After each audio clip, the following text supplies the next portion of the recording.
el pie. No importa. Hoy nos vamos de campamento. Sí. En el auto Sí. ya tenemos una hoguera, Sí. una fogata. Sí, pero ya se desarmó. Y sí, porque cuando se queme se va consumiendo los materiales.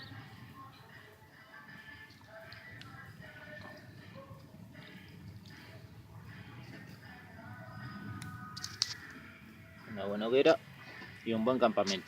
Sí, de mis muñecas. Y un perro que nos visita.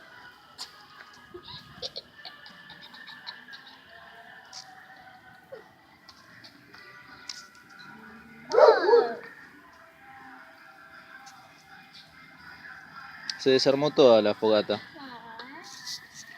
Y ya no hay más fuego. Sí que hay fuego. Sí. ¿Ves? Allá.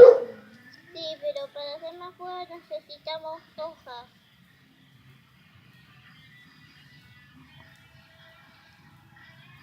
No hagan esto en sus casas.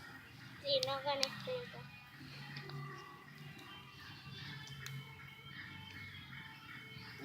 Si lo quieren hacer, hagan con ayuda de un adulto.